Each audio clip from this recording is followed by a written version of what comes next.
जुगो जुग अटल शब्द सतगुरु धन धन गुरु ग्रंथ साहिब जी। गुरु पातशाह जी की अपरपार बख्शिश। चढ़दी सवेर पावन दीवान गुरु महाराज की हजूरी ये मानने का मौका सानू मिलिया है। रोजाना की तरह आसा की वार का संपूर्ण कीर्तन होया। अरदास की शमूलीयत के नाल अज दा पावन पाक गुरबचन गुरवाक अजे हुणे ज्ञानी जी सानू दोहरा के सरवण करवा रहे थे। हुण समा बनया है इन्हां गुरवाकां दे असीं विचार करिए। आओ मर्यादित ढंग दे नाल गुरबचनां दी विचार प्रारंभ करते हाँ। सब तो पहला दास द्वारा बुलाई गई फतेह प्रवान होए। वाहिगुरु जी का खालसा वाहिगुरु जी की फतेह। अज दा यह पावन बचन जिसका समुचा सिरनावा है तिलंग महला पहला कर तीजा एक ओंकार सतगुर प्रसाद। राग तिलंग विच गुरु नानक पातशाह इन्हां बचनां नूं उचार रहे ने। पहले जामे दे विच कर तीजा जदों भी इस शब्द नूं गायन किया जाएगा, खास करके जे गुरबाणी दी राग बंतर दे मुताबक जिथे सुर मुजब जिन्हों असीं मेलोडियस नोट्स कहने जे उन्होंने प्रयोग में लिया जा रहा है तो उन्होंने नाल थापां वास्ते जिन्हों असीं रिदम कहने ताल तीसरे घर नूं प्रयोग करना है। इष्ट दा मंगल है मूल मंत्र का संक्षिप्त स्वरूप जो कि सैकड़े सैकड़े वार गुरु ग्रंथ साहिब विच दोहराव विच आ रहा है। एक ओंकार सतगुर प्रसाद। अकाल पुरख वाहिगुरु वहद एक है जिन्हों असीं कहने ओनली एंड ओनली वन। उहदा वजूद का स्वरूप ओंकार है। अविद एक रस लगातारता नाल व्याप रहा जिसनों इस तरह कह लो आप खाक धरती पुलाड़ जिया जन पशु पंछी मानुख जो कुछ दिसता अनदिसता है उहदा ही रूप है ओंकार। उस ओंकार की सिद्धि मुराद बंदा इस सारी होंद नूं उस करतार की होंद दे विच वेखे। ये किवें पॉसीबल आ? इस तरीके का विजन किवें मिले? इस किस्म की सोच किवें मिले? ऐसा मन मंडल का आधार या उहदी स्थिति जिन्होंने स्टेट ऑफ माइंड कहने how can we get it? Baba ji ने कहा सतगुर प्रसाद। जदों असी उस रियल गुरु इंस्टीट्यूशन नाल अपनी एसोसीएशन बनाने जिदियां मल्टीपल लेयर्स ने, जिहदी सब तो वड्डी पहचान शब्द के रूप में आउंदी है, सुनेहे संदेश ज्ञान के रूप में आउंदी, ते जिहदी एक पूरी जांच गुरु साहब ने 10 जीवन जी के सानू सिखाई भी ये तुहाडा गुर है, ये तुहाडा गुरु दस्तूर है, गुरु इंस्टीट्यूशन है तुहाडा। उहदा प्रसाद, उहदी बख्शिश, उहदी नवाजिश, उहदी ग्रेस, उहदे नाल असीं इस ओंकार की सिद्धि प्राप्त करते हैं। मुराद असीं ओंकार दृष्टा हो जाने हैं। ये मूल मंत्र का संक्षिप्त स्वरूप है। अगे वाक प्रारंभ हो रहा है। बड़ा कह लो कि महंगा बचन है। ये खास करके मैटाफोरिक वे नाल भी बड़ी बात डीप की गई है। नाल दी नाल लैंग्विस्टिक साइड तो भी जिहड़ा गंगा अखर आ गंगा उहदा बड़ा वधिया यूज़ किया गया साडी पंजाबी भाषा के 35 अखरां विचों। आपां विचार की प्रारंभता हमेशा की तरह रहाओ दे बंद तो करांगे। ਗੁਰਦੇਵ ਜ਼ਿਕਰ ਕਰਦੇ ਨੇ, ਹਉ ਕੁਰਬਾਨੈ ਜਾਉ ਮਿਹਰਬਾਨਾ, ਹਉ ਕੁਰਬਾਨੈ ਜਾਉ, ਹਉ ਕੁਰਬਾਨੈ ਜਾਉ ਤਿਨਾ ਕੈ ਲੈਣ ਜੋ ਤੇਰਾ ਨਾਉ, ਲੈਣ ਜੋ ਤੇਰਾ ਨਾਉ ਤਿਨਾ ਕੈ ਹਉ ਸਦ ਕੁਰਬਾਨੈ ਜਾਉ। ਰਹਾਉ। ਜੇ ਆਪਾਂ ਦੇਖੀਏ ਤੇ ਰੈਪੀਟੀਸ਼ਨ ਹੈ ਕੁਰਬਾਨੈ ਜਾਉ, ਕੁਰਬਾਨੈ ਜਾਉ ਉਸ ਰੂਪ ਦੇ ਵਿੱਚ। ਤੇ ਕਿਤੇ ਤੋਂ ਹਉ ਕੁਰਬਾਨੈ ਜਾਉ ਮਿਹਰਬਾਨਾ, ਹੇ ਮਿਹਰ ਦੇ ਘਰ ਅਕਾਲ ਪੁਰਖ ਵਾਹਿਗੁਰੂ, ਮੈਂ ਜਿਵੇਂ ਆਪਾਂ ਰੱਬ ਦੀ ਸਹੁੰ ਨਹੀਂ ਖਾਂਦੇ, ਵੀ ਰੱਬਾ ਤੇਰੀ ਸਹੁੰ ਖਾ ਕੇ ਮੈਂ ਕਹਿ ਰਿਹਾ ਕਿ ਮੈਂ ਆਹ ਕੰਮ ਕਰਨਾ ਚਾਹੁੰਦਾ, ਮੈਂ ਆਹ ਕੰਮ ਕੀਤਾ, ਮੈਂ ਇਸ ਕਿਸਮ ਦਾ ਅਹਿਦ ਲੈਣਾ। ਉਸ ਮਿਹਰਬਾਨ ਨੂੰ ਇੱਕ ਸਾਲਸ ਮਿੱਥ ਕੇ, ਉਸ ਮਿਹਰਬਾਨ ਨੂੰ ਇੱਕ ਸਹੁੰ ਦੇ ਰੂਪ ਦੇ ਵਿੱਚ, ਇੱਕ ਨਿਯਮ ਦੇ ਰੂਪ ਵਿੱਚ ਮਿੱਥ ਕੇ ਤੇ ਕਿਹਾ ਜਾ ਰਿਹਾ ਆ ਕਿ ਹੇ ਮਿਹਰਬਾਨ, ਮੈਂ ਕੁਰਬਾਨ ਕਿਤੋਂ ਜਾ ਰਿਹਾ, ਲੈਣ ਜੋ ਤੇਰਾ ਨਾਮ, ਜੋ ਤੇਰੇ ਨਾਮ ਦੇ ਨਾਲ ਜੁੜੇ ਹੋਏ ਨੇ। ਇਨਡੀਡ ਉਸ ਮਿਹਰਬਾਨ ਤੋਂ ਵੀ ਕੁਰਬਾਨ ਜਾਇਆ ਜਾ ਰਿਹਾ ਹੈ, ਪਰ ਬੁਨਿਆਦੀ ਤੌਰ ਤੇ ਲੈਣ ਜੋ ਤੇਰਾ ਨਾਮ, ਜੋ ਤੇਰੇ ਨਾਮ ਦੇ ਧਾਰਨੀ ਨੇ, ਜਿਹੜੇ ਤੇਰੇ ਨਾਮ ਨਾਲ ਆਪਣੀ ਸਾਂਝ ਬਣਾ ਚੁੱਕੇ ਨੇ। ਇਸ ਸੰਸਾਰ ਦੇ ਵਿੱਚ ਅਸੀਂ ਕਿਸੇ ਨਾ ਕਿਸੇ ਦਾ ਪ੍ਰਭਾਵ ਤੇ ਕਬੂਲਦੇ ਹਾਂ। ਜਿਹਦੇ ਤੋਂ ਪ੍ਰਭਾਵਿਤ ਹੁੰਦੇ ਹਾਂ ਉਹਦੇ ਵਰਗੇ ਹੋਣਾ ਚਾਹੁੰਦੇ ਹਾਂ, ਉਹਦੇ ਵਰਗਾ ਜੀਵਨ ਜੀਣਾ ਚਾਹੁੰਦੇ ਹਾਂ। ਜਿਹਨੂੰ ਕਹਿ ਲਓ ਸੀ we try to find out any sort of mentor, role model, any sort of inspiring personalities। ਬਾਣੀ ਨੇ ਕਿਹਾ ਨਾਮਧਾਰੀਆਂ ਨਾਲ ਜੁੜੀ ਮੁਰਾਦ, ਜਿਨ੍ਹਾਂ ਦੇ ਕੋਲ ਨਾਮ ਦੀ ਮਹਿਮਾ ਹੋਏ। ਹੁਣ ਇਹਦੇ 'ਚ ਲੈਣ ਜੋ ਤੇਰਾ ਨਾਮ, ਪਰ ਇਹ ਵੀ ਕਈ ਵਾਰ ਗੱਲ ਹੋਈ ਹੈ ਕਿ ਬੰਦਾ ਨਾਮ ਤੋਂ ਵੀ ਬੜਾ ਕਈ ਵਾਰ ਕਨਫਿਊਜ਼ ਹੋ ਜਾਂਦਾ ਕਿ ਨਾਮ ਧਾਰਨ ਕਰਨ ਵਾਲੇ ਕੌਣ ਹੋਣਗੇ ਜਦੋਂ ਮੈਨੂੰ ਨਾਮ ਦਾ ਹੀ ਨਹੀਂ ਪਤਾ। ਦੇਖੋ, ਗੁਰੂ ਮਹਾਰਾਜ ਦੀ ਬਾਣੀ ਨੇ ਵਾਰ-ਵਾਰ ਇਸ ਚੀਜ਼ ਦੀ ਰੈਪੀਟੀਸ਼ਨ ਵੀ ਕੀਤੀ ਹੈ ਕਿ ਬੰਦੇ ਅਕਾਲ ਪੁਰਖ ਵਾਹਿਗੁਰੂ ਦੀ ਹੋਣ ਦਾ ਅਹਿਸਾਸ ਤੇਰੀ ਸੁਰਤ ਵਿੱਚ ਹੋਏ।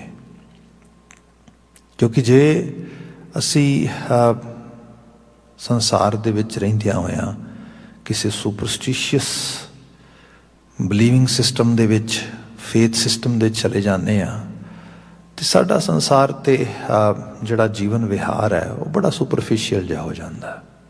ਜਿਵੇਂ ਸਪੋਜ਼ ਕਰੋ ਭਾਰਤੀ ਖਿੱਤੇ ਦੇ ਵਿੱਚ ਲੋਕਾਂ ਨੇ, ਦੁਨੀਆ ਭਰ ਦੇ ਵਿੱਚ, ਉੱਥੇ ਇਕੱਲੇ ਕਿਉਂ, ਇੱਥੇ ਵੀ ਤੁਸੀਂ ਲੈ ਲਵੋ ਕਿ ਬੜੇ ਵਹਿਮ ਭਰਮ ਦੰਭ ਇਹੋ ਜਿਹੀਆਂ ਚੀਜ਼ਾਂ ਧਰਮ ਦੇ ਨਾਂ 'ਤੇ, ਵਿਸ਼ਵਾਸ ਦੇ ਨਾਂ 'ਤੇ ਬਣਾ ਲਈਆਂ, ਜਿਹਦੇ ਨਾਲ ਜੀਵਨ ਵਿੱਚ ਕਿਤੇ ਨਾ ਕਿਤੇ ਜਾਂ ਕੋਈ ਖਾਮੀ ਕਮੀ ਖੜੋਤ ਆ ਗਈ, ਜਾਂ ਸਾਇੰਟੀਫਿਕ ਸਾਈਡ ਤੋਂ ਜਿਵੇਂ ਜਿਵੇਂ ਰਿਸਰਚ ਆਈਆਂ ਜਾਂ ਕੁਛ ਨਵਾਂ ਐਕਸਪੋਜ਼ਰ ਆਇਆ, ਅਤੇ ਲੋਕਾਂ ਨੇ ਉਹ ਸਾਰੇ ਇਹਦੇ ਵਿੱਚ ਸੋਚਿਆ ਕਿ ਸਾਰਾ ਨੌਨ ਸੈਂਸ ਆ, ਇਹ ਤਾਂ ਕੋਈ ਸੈਂਸ ਹੀ ਨਹੀਂ ਕਰਦਾ। ਸੋ ਸਭ ਦੇ ਵਿੱਚ ਇੱਕ ਸੈਟਬੈਕ ਵੀ ਲੱਗਾ। ਬੰਦਾ ਇੱਕ ਪ੍ਰਭਾਵ ਹੇਠ ਆ ਗਿਆ ਕਿ ਜਸਟ ਮਟੀਰੀਅਲਿਸਟਿਕ ਵਰਲਡ ਵਿੱਚ ਜੀਓ, ਜੋ ਕੁਝ ਤੁਹਾਨੂੰ ਚਾਹੀਦਾ ਇੱਥੋਂ ਹੀ ਮਿਲੇਗਾ। ਸੋ ਇਸ ਕਰਕੇ ਪਦਾਰਥ ਹੀ ਕਮਾਓ, ਪਦਾਰਥ ਦੇ ਨਾਲ ਹੀ ਆਪਣੇ ਆਪ ਨੂੰ ਜੋੜੋ, ਅਤੇ ਇਹਨਾਂ ਰਸਾਂ ਕਸਾਂ ਦੇ 'ਚ ਖੰਚਤ ਹੋ ਜਾਓ। ਇਹਦੇ ਨਾਲ ਇੱਕ ਅਜੀਬ ਤਰ੍ਹਾਂ ਦੀ ਮਨੁੱਖ ਦੀ ਜਿਹੜੀ ਹੈ ਦਸ਼ਾ ਬਣੀ, ਜਿਹਦਾ ਅਸੀਂ ਇਹ ਮਜ਼ਮਾ ਅੱਜ ਸੰਸਾਰ ਵਿੱਚ ਦੇਖ ਹੀ ਰਹੇ ਹਾਂ। ਮਨੁੱਖ ਸਭ ਕੁਝ ਹੁੰਦਿਆਂ ਵੀ ਦੁਖੀ ਹੈ, ਵੇਦਨ ਵਿੱਚ ਹੈ, ਪੀੜਾ ਵਿੱਚ ਹੈ, ਅਤੇ ਜਿਸ ਨੂੰ ਇੱਕ ਸਿੰਪਲ ਨਾਮ ਦਿੱਤਾ ਜਾਂਦਾ ਆ ਕਿ ਮੈਂਟਲ ਸਿਕਨੈਸ ਜਾਂ ਲੈਕ ਆਫ ਮੈਂਟਲ ਹੈਲਥ। ਹਾਲਾਂਕਿ ਜੇ ਦੇਖਿਆ ਜਾਏ ਤਾਂ ਬੰਦਾ ਸਪਿਰਿਚੁਅਲੀ ਬੈਂਕਰਪਟ ਹੋਇਆ ਹੈ, ਸਪਿਰਿਟ ਦੇ ਲੈਵਲ 'ਤੇ ਬੰਦਾ ਲੋ ਆਇਆ ਆ, ਅਤੇ ਉਹਦੇ ਕਰਕੇ ਉਸਨੂੰ ਖੁਦ ਨੂੰ ਪਤਾ ਨਹੀਂ ਲੱਗ ਰਿਹਾ ਕਿ ਮੇਰੀ ਇਹ ਸਾਰੀ ਹਾਲਤ ਕਿਉਂ ਹੋ ਰਹੀ ਹੈ। ਫਿਰ ਇਹ ਵੀ ਹੈ, ਜੇ ਇਹੋ ਜਿਹਾ ਗਿਆਨ ਅਸੀਂ ਦੇ ਰਹੇ ਹਾਂ, ਵੰਡ ਰਹੇ ਹਾਂ, ਪੜ੍ਹ ਰਹੇ ਹਾਂ, ਅਤੇ ਕੋਈ ਬਾਏ ਵੀ ਕਿਉਂ ਕਰੇਗਾ? ਕਿਉਂਕਿ ਬਾਏ ਤਾਂ ਕਰੇ ਜੇ ਕਿਤੇ ਕੋਈ ਆਈਡੀਅਲ ਕੋਈ ਦਿਸੇ।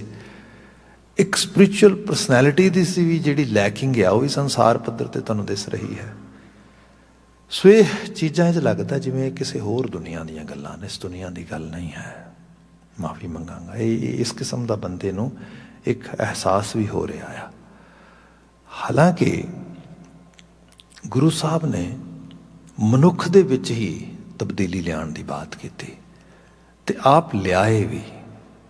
ਮਹਾਰਾਜ ਨੇ ਜੀਵਨ ਸਿਖਾਇਆ ਜਿਸ ਜੀਵਨ ਦੇ ਵਿੱਚ ਰੱਬ ਦੀ ਆਸਥਾ, ਰੱਬ ਦਾ ਵਿਸ਼ਵਾਸ ਹੈ, ਤੇ ਰੱਬ ਦਾ ਵਿਸ਼ਵਾਸ, ਰੱਬ ਦੀ ਆਸਥਾ ਬੰਦੇ ਨੂੰ ਗੁਣਾਂ ਦੇ ਪੱਖ ਤੋਂ ਬਹੁਤ ਉੱਚਾ ਕਰ ਦਿੰਦੀ ਹੈ। ਹੁਣ ਆਪਾਂ ਕੋਈ ਵੀ ਗੱਲ ਕਰੀਏ, ਜਿਵੇਂ ਕਟਸੀ ਹੈ, ਕਰੁਣਾਮਈ ਜੀਵਨ ਆ, ਬੰਦੇ ਦੀ ਸੰਜੀਦਗੀ ਵਾਲੀ ਭਾਵ ਆ ਜਾਣਾ, ਕਿਸੇ ਦੇ ਦੁੱਖ, ਦਰਦ, ਵੇਦਨ, ਪੀੜਾ ਨੂੰ ਸਮਝਣ ਦੀ ਸਮਰੱਥਾ ਆ ਜਾਣੀ, ਇਹ ਰੱਬੀ ਗੁਣ ਹੈ। ਤੇ ਜੇ ਇਸ ਨੂੰ ਹੋਰ ਲੈਵਲ ਤੇ ਦੇਖਿਆ ਜਾਏ ਤੇ ਜਦੋਂ ਬੰਦਾ ਦੁੱਖ ਵਿੱਚ, ਤਕਲੀਫ ਵਿੱਚ ਹੁੰਦਾ, ਉਦੋਂ ਅਰਦਾਸ ਵੀ ਕਰਦਾ, ਰੱਬਾ ਮੇਰੀ ਦੁੱਖ ਵੇਦਨ ਨੂੰ ਹਰ ਲਈ। ਹਾਂ, ਅਸੀਂ ਵੱਖਰੀ ਗੱਲ ਹੈ ਭੁੱਲ ਜਾਈਏ, ਪਰ ਲੌਂਗ ਰਨ ਦੇ ਵਿੱਚ ਸਾਡੀਆਂ ਦੁੱਖ ਤਕਲੀਫਾਂ ਕਈ ਵਾਰੀ ਸਾਨੂੰ ਲੱਗਦਾ ਦੂਰ ਵੀ ਹੋ ਗਈਆਂ ਤੇ ਹੋ ਵੀ ਜਾਂਦੀਆਂ। ਅਗੇਨ ਫਿਰ ਮੈਂ ਬੇਨਤੀ ਕਰਾਂਗਾ, ਲੋਕ ਕਈ ਵਾਰੀ ਇਹਨੂੰ ਬੜਾ ਜਿਹੜਾ ਮਿਸਟਿਕ ਸਾਈਡ ਤੋਂ ਲੈ ਜਾਂਦੇ ਨੇ ਕਿ ਇਹ ਕੋਈ ਇਸ ਕਿਸਮ ਦੀ ਬਾਤ ਹੋ ਰਹੀ ਹੈ ਤੇ ਸਭ ਰਹੱਸੀ ਹੈ, ਪਰ ਇਹ ਹੈ ਕਿ ਜਿਨ੍ਹਾਂ ਦੇ ਮਨ ਮੰਡਲ ਦੇ ਵਿੱਚ ਇਹ ਵਿਸ਼ਵਾਸ ਡਾਢਾ ਹੋ ਗਿਆ ਤੇ ਜਿਨ੍ਹਾਂ ਨੇ ਆਪਣੇ ਆਪ ਨੂੰ ਕਿਸੇ ਸੁਪਰਸਟੀਸ਼ੀਅਸ ਲੈਵਲ ਤੇ ਨਹੀਂ ਬਲਕਿ ਬੜਾ ਰੀਅਲਿਸਟਿਕ ਲੈਵਲ ਤੇ ਇੱਕ ਆਤਮ ਵਿਸ਼ਵਾਸ ਨਾਲ ਭਰਿਆ ਉਹ ਇਹੋ ਜਿਹੇ ਬਚਨ, ਬੋਲ, ਸੰਦੇਸ਼, ਖਿਆਲ ਲਗਾਤਾਰ ਪੜ੍ਹੇ ਸੁਣੇ, ਇਹ ਨਾਮ ਹੈ। ਹੁਣ ਇੱਥੇ ਨਾਮ ਦਾ ਅਹਿਸਾਸ ਸਮਝੋ। ਹਾਲਾਂਕਿ ਬਾਣੀ ਕਹਿੰਦੀ ਜੇਤਾ ਕੀਤਾ ਤੇਤਾ ਨਾਉ, ਹੈ ਤੇ ਸਭ ਹੀ ਨਾਮ ਹੈ, ਕਿਉਂਕਿ ਰੱਬ ਦਾ ਓਂਕਾਰ ਦਾ ਹੀ ਰੂਪ ਹੈ ਸਾਰਾ, ਜਿਵੇਂ ਆਪਾਂ ਬਾਤ ਕਰ ਰਹੇ ਸੀ। ਪਰ ਮਨੁੱਖਾਂ ਵਾਸਤੇ ਨਾਮ ਦੀ ਸ਼ਕਲ ਦੇ ਵਿੱਚ ਜਿਹੜੀ ਚੀਜ਼ ਗੁਰੂ ਸਾਹਿਬ ਨੇ ਸਾਨੂੰ ਪ੍ਰੈਜ਼ੈਂਟ ਕੀਤੀ ਉਹ ਹੈ ਅੱਖਰੀ ਨਾਮ, ਅੱਖਰੀ ਸਾਲਾਹ। ਜਿਹੜੀ ਚੀਜ਼ ਅੱਖਰਾਂ, ਲਫ਼ਜ਼ਾਂ, ਅਲਫਾਜ਼ਾਂ, ਹਰਫਾਂ ਵਿੱਚ ਆਉਂਦੀ ਹੈ, ਕਿਉਂਕਿ ਬੰਦੇ ਨੇ। ਤੇ ਫਿਰ ਅਗੇਨ ਆਪਾਂ ਜਪਜੀ ਸਾਹਿਬ ਵੀ ਪੜ੍ਹਦੇ ਹਾਂ, ਅੰਮ੍ਰਿਤ ਵੇਲੇ ਦੀ ਰਚਨਾ, ਅੰਮ੍ਰਿਤ ਵੇਲੇ ਬੈਠੇ ਹਾਂ, ਮਹਾਰਾਜ ਬਿਆਨ ਕਰਦੇ, ਸੁਣਿਆ ਸਿੱਧ ਪੀਰ ਸੁਰਨਾਥ, ਸੁਣਿਆ ਧਰਤ ਤਵਲ ਆਕਾਸ਼, ਸੁਣਿਆ ਦੀਪ ਲੋਕ ਪਾਤਾਲ, ਸੁਣਿਆ ਪੋਹ ਨਾ ਸਕੈ ਕਾਲ। ਸੁਣਿਆ। ਹੁਣ ਸਰੋਤ ਕਾਹਦੀ ਹੋਏਗੀ? ਸਰੋਤ ਕਿਸੇ ਹੋਰ ਚੀਜ਼ ਦੀ ਨਹੀਂ, ਸਰੋਤ ਤੇ ਸ਼ਬਦਾਂ ਦੀ, ਲਫ਼ਜ਼ਾਂ ਦੀ, ਅਲਫਾਜ਼ਾਂ ਦੀ ਹੈ। ਸੁਣ ਸੁਣ ਕੇ ਹੀ ਬੰਦਾ ਗੂੜ ਬਣਦਾ ਆ, ਸਿਆਣਾ ਬਣਦਾ ਆ। ਸੁਣ ਸੁਣ ਕੇ ਹੀ ਬੰਦਾ ਅਮੂੜ ਬਣਦਾ ਆ, ਮੂਰਖ ਬਣਦਾ ਆ। ਜਿਹੜੀ ਚੀਜ਼ ਸੁਰਤ 'ਚ ਪਏਗੀ ਉਹੀ ਅਲਟੀਮੇਟਲੀ ਸਾਡੀ ਅਕਲ, ਮਤ, ਸੋਝੀ ਸਭ ਕੁਝ ਬਣ ਜਾਏਗੀ। ਗੁਰੂ ਸਾਹਿਬ ਨੇ ਵੀ, ਗੁਰੂ ਅਰਜਨ ਸਾਹਿਬ ਦੇ ਸ਼ਬਦ ਪੜ੍ਹਦੇ ਆ, ਗੁਰੂ ਨਾਨਕ ਜਿਨ ਸੁਣਿਆ ਵੇਖਿਆ।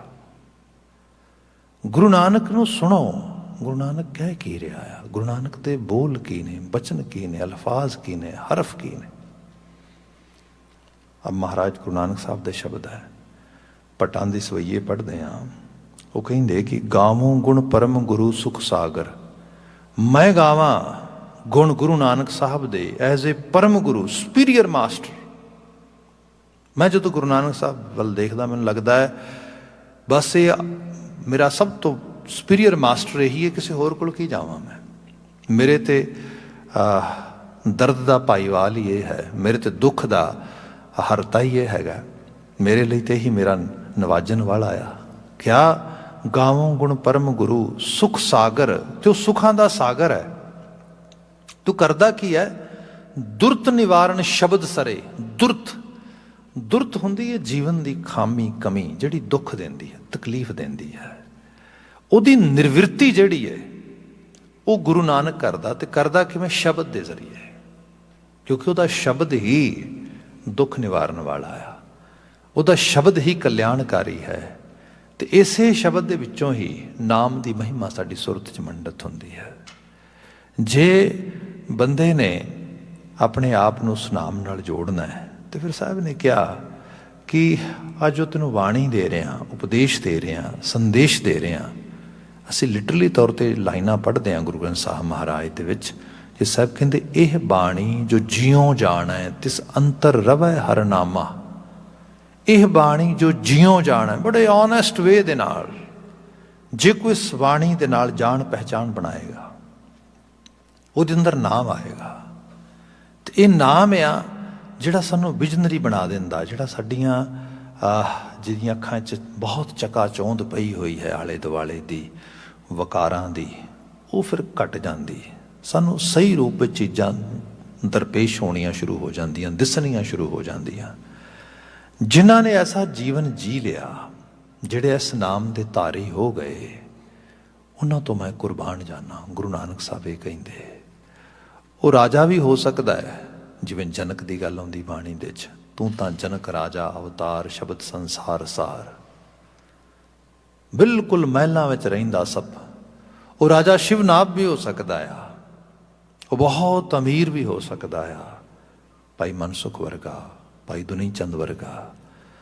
ਤੇ ਬਿਲਕੁਲ ਗਰੀਬ ਵੀ ਹੋ ਸਕਦਾ, ਜਿਹਦੇ ਕੋਲ ਕੁਛ ਵੀ ਮਤਲਬ ਬਹੁਤ ਜ਼ਿਆਦਾ ਨਹੀਂ ਗਾ, ਜਿਵੇਂ ਭਾਈ ਲਾਲੋ ਜੀ ਨੇ।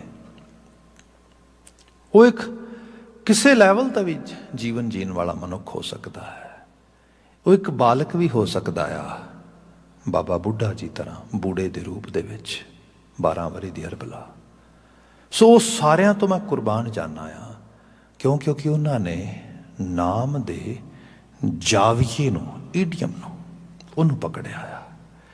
ਤੇ ਹੈ ਇਹ ਤੇਰੀ ਹੀ ਮਿਹਰਬਾਨੀ, ਕਿਉਂਕਿ ਮਿਹਰਬਾਨ ਤੇ ਤੂੰ ਹੀ ਮਿਹਰ ਕਰਦਾ ਆ। ਇਹ ਸ਼ਬਦ ਇੱਥੇ ਆ ਕੇ ਮੁੱਕੇਗਾ ਕਿ ਕਰਨ ਕਰਾਉਣ ਵਾਲਾ ਤੇ ਤੂੰ ਹੀ ਹੈ। ਸੋ ਇਨ ਅਦਰ ਵਰਡਸ, ਮੈਂ ਆਪਣਾ ਆਪਾ ਤੇਰੇ ਤੋਂ ਹੀ ਕੁਰਬਾਨ ਕਰ ਰਿਹਾ ਹਾਂ, ਕਿਉਂਕਿ ਤੇਰੀ ਹੀ ਵਰਸਾਈਆਂ ਹੋਈਆਂ ਰੂਹਾਂ ਨੇ ਮੈਨੂੰ ਤੇਰੇ ਤੱਕ ਪਹੁੰਚਾਉਣ ਵਾਸਤੇ ਮਦਦ ਕੀਤੀ ਹੈ।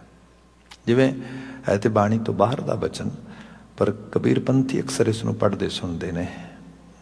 ਕਬੀਰ ਪੰਥੀਆਂ ਦੀ ਪੋਥੀ ਦੇ ਵਿੱਚ ਆ ਕਿ ਕਬੀਰ ਗੁਰੂ ਗੋਬਿੰਦ ਦੋਊ ਖਰੇ, ਕਾਕੇ ਲਾਗੂ ਪਾਏ, ਬਲਿਹਾਰੀ ਗੁਰੇ ਆਪਣੇ, ਜਿਨ ਗੋਬਿੰਦ ਦਿਓ ਬਤਾਏ।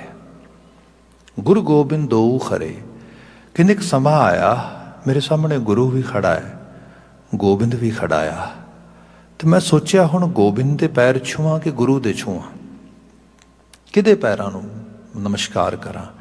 ਹਾਲਾਂਕਿ ਇੱਕ ਮੈਟਾਫੋਰ ਹੀ ਹੈਗਾ, ਇਸ ਨੂੰ ਮਤਲਬ ਲਿਟਰਲੀ ਤੌਰ 'ਤੇ ਨਾ ਲਿਆ ਜਾਏ। ਇੱਕ ਦਿਨ ਰੱਬ ਸ਼ਕਲ ਬਣਾ ਕੇ ਖੜ ਜਾਏਗਾ, ਗੁਰੂ ਖੜ ਜਾਏਗਾ, ਸਮਝਾਉਣ ਵਾਸਤੇ ਆ ਸਾਨੂੰ। ਜੇ ਦੋਨੋਂ ਮੇਰੇ ਸਾਹਮਣੇ ਨੇ, ਗੁਰੂ ਗੋਬਿੰਦ ਦੋ ਖਰੇ, ਕਾਕੇ ਲਾਗੂ ਪਾਏ, ਸਮਝ ਆਈ। ਬਲਿਹਾਰੀ ਗੁਰੇ ਆਪਣੇ, ਮੈਂ ਗੁਰੂ ਤੋਂ ਹੀ ਬਲਿਹਾਰ ਜਾਵਾਂ, ਕਿਉਂਕਿ ਗੁਰੂ ਵਿਚੋਲਾ ਬਣਿਆ। ਦਰਗਾਹ ਕਾਬਾ ਸੀਠ, ਉਹਨੇ ਤਾਂ ਰਾਹ ਵਿਖਾਇਆ, ਵਿਜ਼ਨਰੀ ਬਣਾਇਆ ਮੈਨੂੰ। ਉਹ ਤਾਂ ਅਸਲ ਦੇ ਵਿੱਚ ਮੈਨੂੰ ਉਹਦੇ ਤੱਕ ਲੈ ਕੇ ਗਿਆ ਜਿਹਦੇ ਤੱਕ ਮੈਂ ਵੈਸੇ ਪਹੁੰਚ ਨਹੀਂ ਸੀ ਸਕਦਾ। ਤੇ ਫਿਰ ਗੁਰੂ ਤੱਕ ਲਿਜਾਣ ਵਾਲੇ ਵੀ ਗੁਰੂ ਵਰਸਾਏ ਨੇ। ਉਹਨਾਂ ਨੇ ਜਿਨ੍ਹਾਂ ਨੇ ਨਾਮ ਆਪ ਆਰਾਧਿਆ, ਨਾਮ ਜਪਿਆ, ਉਹਨਾਂ ਦਾ ਪੱਲਾ ਫੜ ਕੇ ਮੈਂ ਗੁਰੂ ਤੱਕ ਪਹੁੰਚ ਗਿਆ। ਸੋ ਇੱਕ ਤਰ੍ਹਾਂ ਦੇ ਨਾਲ ਜਿਵੇਂ ਇੱਥੇ ਫਿਰ ਸੰਗਤ ਦੀ ਮਹਿਮਾ ਵੀ ਆ ਜਾਂਦੀ ਹੈ, ਕਿਉਂਕਿ ਸੰਗਤ ਹੀ ਹੈ ਜਿਹੜੀ ਸਾਨੂੰ ਕਿਸੇ ਅਗਲੇ ਲੈਵਲ ਤੱਕ ਲੈ ਕੇ ਜਾਂਦੀ ਹੈ। ਕਿਸੇ ਦਾ ਸੰਗ ਕੀਤਾ, ਉਸ ਸੰਗ ਨੇ ਸਾਨੂੰ ਅਗਲੇ ਦਾ ਸੰਗ ਕਰਵਾ ਦਿੱਤਾ। ਇਸੇ ਲਈ ਸਾਹਿਬ ਮਹਾਰਾਜ ਨੇ ਬਾਣੀ 'ਚ ਬਚਨ ਕੀਤਾ, ਜੇ ਲੋੜ ਹੈ ਸਦਾ ਸੁਖ ਭਾਈ, ਸਾਧੂ ਸੰਗਤ ਗੁਰਹਿ ਬਤਾਈ। ਕਿਉਂ? ਉਹਾਂ ਜਪੀਏ ਕੇਵਲ ਨਾਮ, ਸਾਧੂ ਸੰਗਤ ਪਾਰ ਗਰਾਮ। ਉਹਾਂ ਜਪੀਏ ਕੇਵਲ ਨਾਮ, ਕਿਉਂਕਿ ਨਾਮ ਦੀ ਮਹਿਮਾ ਆ। ਜਿੱਥੇ ਨਾਮ ਤੇ ਨਾਮੀ ਵਾਲਾ ਕੌਨਸੈਪਟ ਜਿਸ ਨੂੰ ਸਮਝ ਆ ਗਿਆ, ਜਿਹਦੀ ਸੁਰਤ 'ਚ ਕਿਤੇ ਆ ਗਿਆ, ਉਹਦੇ ਨਾਲ ਐਸੋਸੀਏਟ ਹੋਏਗਾ, ਤੈਨੂੰ ਅੱਗੇ ਲੈ ਜਾਏਗਾ। ਗੁਰੂ ਨਾਨਕ ਸਾਹਿਬ ਕਹਿੰਦੇ, ਮੈਂ ਕੁਰਬਾਨ ਜਾਨਾ, ਮੈਂ ਆਪਣਾ ਆਪਾ ਵਾਰਦਾ ਆ। ਪੀਨ ਸਾਨੂੰ ਸਮਝਾਇਆ, ਆਪਣੀ ਲਾਈਫ ਉਹਨਾਂ ਨੂੰ ਡੈਡੀਕੇਟ ਕਰੋ। ਜਿਹੋ ਜਿਹੇ ਮਾਹੌਲ 'ਚ ਅਸੀਂ ਵੇਖ ਰਹੇ ਹਾਂ, ਬੜੀ ਅਨਫੋਰਚੂਨੇਟਲੀ ਵੀ ਕਈ ਵਾਰੀ ਚੀਜ਼ਾਂ ਹੁੰਦੀਆਂ ਨੇ। ਜਿਵੇਂ ਵੈਸਟਰਨ ਵਰਲਡ ਦੇ ਵਿੱਚ ਏਥਿਜ਼ਮ ਬਹੁਤ ਵਧਿਆ, ਅਤੇ ਉਹਦਾ ਪ੍ਰਭਾਵ ਇੱਥੋਂ ਦੀ ਸਮੁੱਚੀ ਜੀਵਨ ਧਾਰਾ 'ਤੇ ਬੜਾ ਗਹਿਰਾ ਪਿਆ। ਅਤੇ ਉਹਦਾ ਮਤਲਬ ਪ੍ਰਭਾਵ ਇਤਨਾ ਜ਼ਿਆਦਾ ਗਹਿਰਾ ਆਇਆ, ਇਤਨੇ ਮਤਲਬ ਡੀਪ ਲੈਵਲ 'ਤੇ ਅਸੀਂ ਉਹਦੇ ਕੌਨਸੀਕੁਐਂਸਿਸ ਦੇਖ ਰਹੇ ਹਾਂ। ਤੁਸੀਂ ਦੇਖੋ ਕਿ ਇੱਥੇ ਜਿਹੜੀ ਹਿਊਮਨ ਆਈਡੈਂਟਿਟੀ ਹੈਗੀ ਹੈ, ਉਹੀ ਇੱਕ ਤਰ੍ਹਾਂ ਦੇ ਨਾਲ ਬਲਰੀ ਹੋ ਗਈ ਹੈ। ਬੰਦੇ ਨੂੰ ਇਹੀ ਨਹੀਂ ਪਤਾ ਲੱਗ ਰਿਹਾ ਕਿ ਮੈਂ ਨਰ ਹਾਂ ਕਿ ਮਾਦੀਨ ਹਾਂ। ਮਤਲਬ ਇਹ ਕੋਈ ਛੋਟੀ ਚੀਜ਼ ਨਹੀਂ ਗਈ। ਮਦਰ ਨੇਚਰ ਨੇ ਸਭ ਨੂੰ ਕਿਸੇ ਆਈਡੈਂਟਿਟੀ ਦੇ ਨਾਲ ਧਰਤੀ 'ਤੇ ਭੇਜਿਆ ਆ।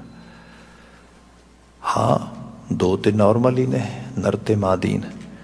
ਇੱਕ ਥਰਡ ਵਨ ਵੀ ਹੋ ਸਕਦੀ ਹੈ ਕਈ ਵਾਰ, ਕੁਝ ਫਿਜ਼ੀਕਲ ਇਸ਼ੂਜ਼ ਕਰਕੇ ਉਸ ਰੂਪ ਦੇ ਵਿੱਚ। ਪਰ ਆਪ ਦੇਖੋਗੇ ਕਿ ਸਮਾਜ ਦੇ ਵਿੱਚ ਹਾਲਤ ਇਹ ਬਣ ਗਈ ਕਿ ਇੱਕ ਮੈਰਿਜ ਇੰਸਟੀਟਿਊਸ਼ਨ, ਵਿਵਾਹ ਸੰਸਥਾ ਵੀ ਜਿਹਦੇ ਨਾਲ ਜੈਪਰਟਾਈਜ਼ ਹੋ ਗਈ ਸਾਰੇ ਦੀ ਸਾਰੇ। ਫਿਰ ਉਸ ਅਗਲੇ ਪੜਾਅ ਵਿੱਚ ਆਈਏ, ਜਿਹੜੀ ਫੈਮਿਲੀ ਲਾਈਫ ਆਪਣੇ ਆਪ ਦੇ ਵਿੱਚ ਉਹ ਕਿੰਨੀ ਡਿਸਟਰਬ ਹੋਈ। ਇਹ ਇਸ ਅਮਰੀਕਨਾਈਜ਼ ਜਾਂ ਵੈਸਟਰਨਾਈਜ਼ ਵਰਲਡ ਦਾ ਸਹੀ ਰੂਪ ਦੇ 'ਚ ਚਿਹਰਾ ਆ ਸੋਸ਼ਲ ਸਟਰਕਚਰ 'ਚ ਦੇਖਾਂਗੇ ਤੇ ਇਹਦੇ ਪਿੱਛੇ ਚਲੇ ਜਾਈਏ ਤੇ ਪਿੱਛੇ ਤੇ ਫਿਰ ਕੋਈ ਵੈਲਿਊ ਬੇਸ ਸਿਸਟਮ ਕੰਮ ਕਰਨਾ ਚਾਹੀਦਾ ਜਿਹਦੇ ਕਰਕੇ ਸਭ ਚੀਜ਼ਾਂ ਠੀਕ ਹੋਣ। ਤੇ ਜਿਸ ਨੇ ਵੈਲਿਊ ਸਿਖਾਉਣੀਆਂ ਸੀਗੀਆਂ ਉਹ ਆਪ ਹੀ ਬਿਲਕੁਲ ਵੈਲਿਊਜ਼ ਤੋਂ ਸਖਣਾ ਹੋ ਗਿਆ। ਜਿੰਨੇ ਵੱਡੇ ਲੈਵਲ ਤੇ ਅਸੀਂ ਦੇਖਿਆ ਜਾਂ ਪੜ੍ਹਦੇ ਹਾਂ ਅੱਜ ਵੀ ਚਰਚ ਦੇ ਤੇ ਚਰਚ ਦੇ ਕਲਰਜੀਜ਼ ਦਾ ਰੋਲ ਜਿਹੜਾ ਆ ਕਿਤਨਾ ਜ਼ਿਆਦਾ ਕਰਪਟ, ਕਿਤਨਾ ਜ਼ਿਆਦਾ ਅੱਜ ਵੀ ਮਤਲਬ ਖਾਸ ਕਰਕੇ ਜਦੋਂ ਲੋਕਾਂ ਦੇ ਜਿਹੜੇ ਉਸ ਸਾਰੇ ਜਿਹੜੀ ਇਹ ਸਫਰਿੰਗ ਦੇ ਬੱਚਿਆਂ ਦੇ ਨਾਲ ਤੇ ਉਹ ਸਭ ਚੀਜ਼ਾਂ ਰੂਪ ਦੇ ਵਿੱਚ ਕੀਤੀ ਜਾਂਦੀ ਗੱਲ, ਤੇ ਸਭ ਦੇ ਕਰਕੇ ਇੱਕ ਜਿਵੇਂ ਦਿਲ ਖਰਾਸ਼ ਹੋ ਜਾਂਦਾ ਨਾ, ਬੰਦੇ ਦਾ ਦਿਲ ਟੁੱਟ ਜਾਂਦਾ, ਕਹਿੰਦਾ ਕਿ ਨਹੀਂ ਛੱਡੋ ਪਰਾਂ, ਧਰਮ ਕੁਛ ਨਹੀਂ, ਧਾਰਮਿਕ ਬੰਦੇ ਵੀ ਕੁਛ ਨਹੀਂ। ਇਸ ਚੀਜ਼ ਨੇ ਬਹੁਤ ਵੱਡਾ ਜਿਹੜਾ ਹੈਗਾ ਸੋਸਾਇਟੀ ਨੂੰ ਸੈਟਬੈਕ ਲਗਾਇਆ। ਅਦਰਵਾਈਜ਼ ਅਸੀਂ ਇੱਕ ਦੂਜੇ ਤੋਂ ਸਿੱਖਦੇ ਹੀ ਹਾਂ ਤੇ ਜਿਹੜਾ ਸਿਖਾਉਣ ਵਾਲਾ, ਮਾਫੀ ਚਾਹਾਂਗਾ, ਇਹ ਗੁਰੂ ਕੇ ਹਜ਼ੂਰ ਬੈਠੇ ਹਾਂ, ਗੁਰੂ ਕੀ ਬਾਣੀ ਦੇ ਆਗੋਸ਼ ਦੇ ਵਿੱਚ ਸ਼ਬਦ ਸਾਹਮਣੇ ਹੈ, ਮੇਰੇ ਸ਼ਬਦ ਦੀ ਵਿਆਖਿਆ ਕਰ ਰਿਹਾ ਵਾਂ। ਬੜੀ ਵੱਡੀ ਜ਼ਿੰਮੇਵਾਰੀ ਹੈ ਜਦੋਂ ਬੰਦਾ ਮਤਲਬ ਹੁਣ ਮੈਂ ਸਿਰ ਤੇ ਦਸਤਾਰ ਬੰਨੀ ਹੈ, ਮੈਂ ਗੁਰੂ ਦੇ ਰਾਹ ਦਾ ਰਾਹਗੀਰ ਹਾਂ ਤੇ ਗੁਰੂ ਨੇ ਕਿਹਾ ਸੀਗਾ ਕਿ ਮੈਂ ਤੇਰੇ ਵਿੱਚ ਹੀ ਵਰਤਣਾ ਹੈ। ਗੁਰਸਿੱਖਾਂ ਅੰਦਰ ਸਤਿਗੁਰ ਵਰਤਾ ਤੇ ਚੇਤੇ ਰੱਖੀ ਤੂੰ ਜਿੱਥੇ ਜਾ ਰਿਹਾ ਮੈਂ ਤੇਰੇ ਨਾਲ ਹੀ ਆ, ਮੈਂ ਤੇਰੇ ਅੰਗ ਸੰਗ ਆ। ਫਿਰ ਇਹ ਵੀ ਅਹਿਸਾਸ ਆ ਖਾਲਸੇ ਮੈਂ ਹੋ ਕਰੋ ਨਿਵਾਸ, ਖਾਲਸੇ ਖਾਲਸਾ ਮੇਰਾ ਰੂਪ ਹੈ ਖਾਸ, ਖਾਲਸਾ ਮੇਰੀ ਜਾਨ ਕੀ ਜਾਨ। ਹੁਣ ਦੇਖੋ ਨਾ ਕਿੱਡੀ ਵੱਡੀ ਕਿੰਨੀ ਇੰਪਾਵਰਮੈਂਟ ਦਿੱਤੀ ਗੁਰੂ ਨੇ।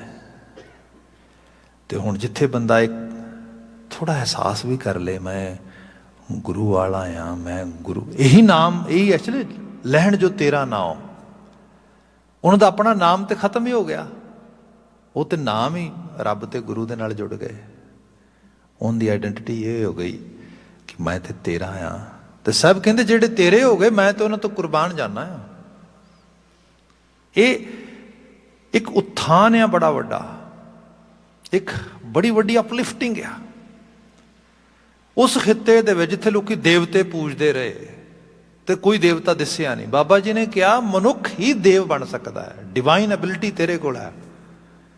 ਤੇ ਉਹਦੇ ਵਾਸਤੇ ਜਿਹੜੀ ਚੀਜ਼ ਤੇਰੇ ਅੰਦਰ ਦਾ ਦੀਵਾ ਹੀ ਬਾਲਣਾ, ਰੌਸ਼ਨ ਨਹੀਂ ਕਰਨਾ ਤੈਨੂੰ, ਤੇ ਉਹਦੇ ਵਾਸਤੇ ਗੁਰੂ ਸਾਹਿਬ ਨੇ ਨਾਮ ਦਾ ਰਾਹ ਵਿਖਾਤਾ, ਪੋਥੀ ਦਾ ਰਾਹ ਵਿਖਾਤਾ, ਸ਼ਬਦ ਦਾ ਰਾਹ ਵਿਖਾਤਾ ਤੇ ਸਾਨੂੰ ਹੁਕਮ ਦੇ ਦਿੱਤਾ ਪੋਥੀ ਪੁਰਾਨ ਕਮਾਈ ਹੈ, ਪਉਵੱਟੀ ਇਹ ਤਨ ਪਾਈ ਹੈ, ਸੱਚ ਬੂਝਣ ਆਣ ਜਲਾਈ ਹੈ, ਇਹ ਤੇਲ ਦੀਵਾ ਇਉਂ ਜਲਾ ਕਰ ਚਾਨਣ ਸਾਹਿਬ ਤਉ ਮਿਲੈ।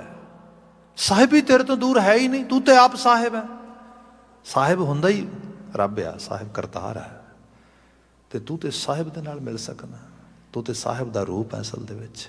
ਹਾਂ ਅੰਦਰ ਦਾ ਦੀਵਾ ਬਾਲ ਲੈ। ਸਵਾਲ ਵੀ ਹੈ ਨਾ, ਇਹ ਤੇਲ ਦੀਵਾ ਕਿਉਂ ਜਲਾ ਹੈ, ਬਿਨ ਚਾਨਣ ਸਾਹਿਬ ਕਿਉਂ ਮਿਲਾ।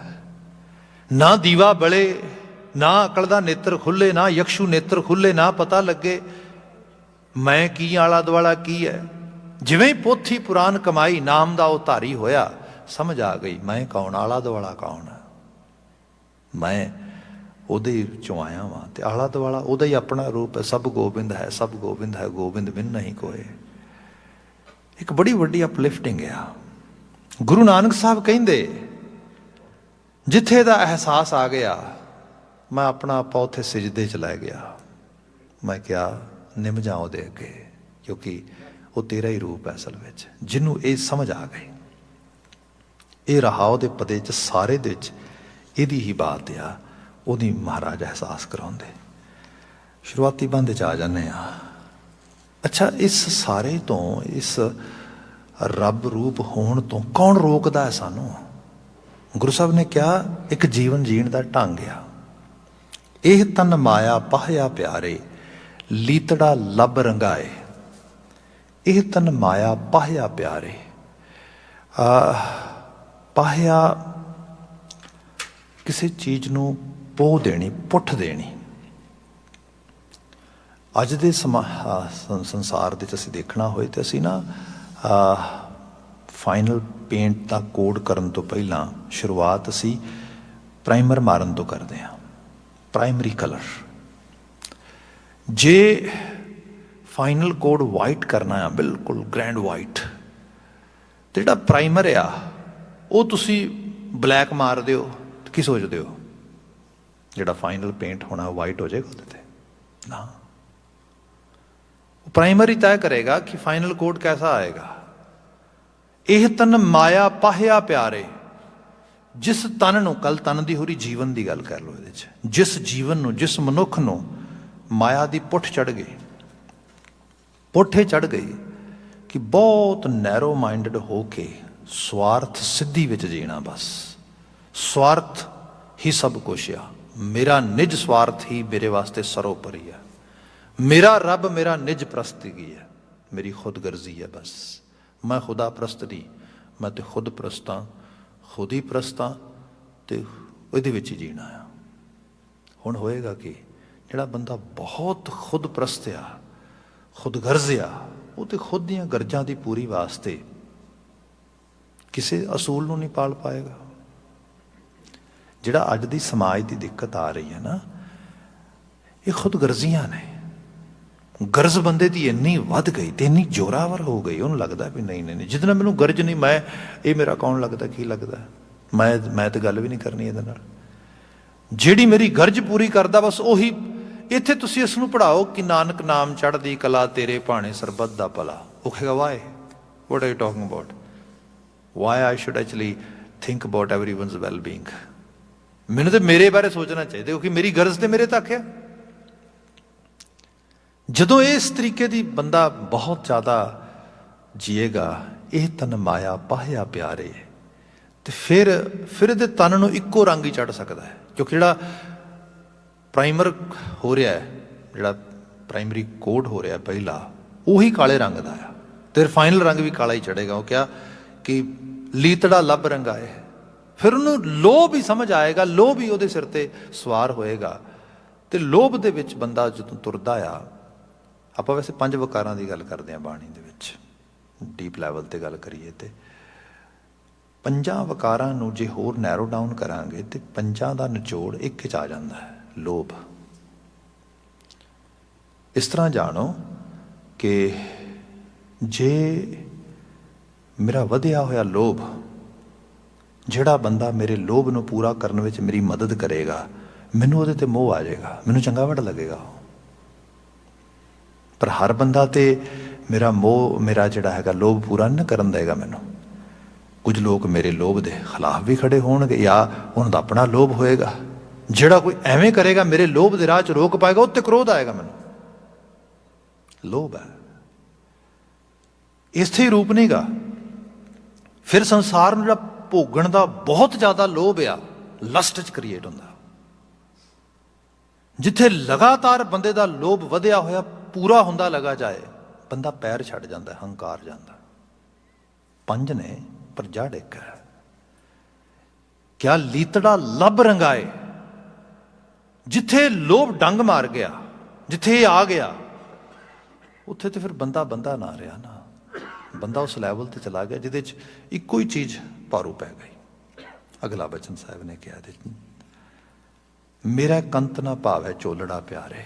तो इहो जिहा चोला, इस तरह जानो गुरु साहब ने ना बड़े चुन चुन के लफज लिया के तुर्की बाणी जो हुई ये चोला हुंदा बस्तर लबाज, ते बस्तर असी पाउने आ, लबाज असी धारण करते हैं। असी चाहिए तो बदल भी सकते हैं।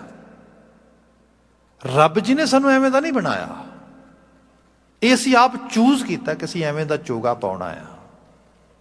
ਬਾਬਾ ਜੀ ਕਹਿੰਦੇ ਇਹ ਚੋਗਾ ਜੇ ਤੂੰ ਪਾ ਲੇਗਾ, ਜੇ ਤੂੰ ਇਸ ਕਿਸਮ ਦਾ ਜੀਵਨ ਧਾਰਨ ਕਰ ਲੇਗਾ, ਜੇ ਤੂੰ ਇਸ ਕਿਸਮ ਦੇ ਨਾਲ ਆਪਣੇ ਆਪ ਨੂੰ ਲੈ ਕੇ ਤੁਰੇਗਾ, ਮੇਰੇ ਕੰਤ ਨਾ ਭਾਵੈ ਚੋਲੜਾ ਪਾਰ ਪਿਆਰੇ। ਇਹ ਉਸ ਕੰਤ, ਉਸ ਕਰਤਾਰ ਨੂੰ ਫਿਰ ਚੰਗਾ ਨਹੀਂ ਲੱਗਦਾ ਚੋਲਾ ਨਾ। ਇਹਦੇ ਨਾਲ ਤੇਰੀ ਫਿਰ ਉਸ ਕਰਤਾਰੀ ਹਸਤੀ ਦੇ ਨਾਲ ਸਾਂਝ ਨਾ ਬਣ ਪਾਏਗੀ। ਮੇਰੇ ਕੰਤ ਨਾ ਭਾਵੈ ਚੋਲੜਾ ਪਿਆਰੇ, ਕਿਉਂ ਤਨ ਸੇਜਾ ਜਾਏ। ਮੈਟਾਫੋਰ ਆ। ਰਹਿੋ ਜੀ ਜੀਵਾਤਮਾ ਉਸ ਕੰਤ ਦੀ ਸੇਜ ਤੇ ਨਹੀਂ ਜਾ ਸਕਦੀ। ਮੁਰਾਦ ਇਹ ਹੈ ਕਿ ਫਿਰ ਇਹਦੇ ਅੰਦਰ ਸੰਸਾਰ ਦੀ ਕ੍ਰੇਵਿੰਗ ਤੇ ਰਹੇਗੀ, ਉਹਦਾ ਉਸ ਕ੍ਰੇਵਿੰਗ ਕਰਕੇ ਸਫ਼ਰ ਵੀ ਕਰੀ ਜਾਏਗਾ, ਤੁਰਿਆ ਵੀ ਜਾਏਗਾ, ਪਰ ਐਂਡ ਆਫ ਦਾ ਡੇ ਇਹਨੂੰ, ਜਿਹਨੂੰ ਕਹਿ ਲਓ ਕਿ ਜੀਵਨ ਦੀ ਕੰਟੈਂਟਮੈਂਟ ਜਿਹੜੀ ਹੈ, ਜਿਹੜਾ ਫੁੱਲਫਿਲ ਹੋਣਾ, ਜੀਵਨ ਦਾ ਭਰਪੂਰ ਹੋ ਜਾਣਾ, ਉਹ ਨਹੀਂ ਹੋ ਪਾਏਗਾ। ਇਹ ਬਸ ਜੀਵਨ ਵਿੱਚ ਇੱਕ ਖਲਾ, ਇੱਕ ਉਸੇ ਵਿੱਚ ਜੀਏਗਾ। ਇਹੀ ਦੁੱਖ ਹੈ ਬੰਦੇ ਲਈ। ਅਗਲਾ ਬਚਨ ਆ ਜਾਈਏ।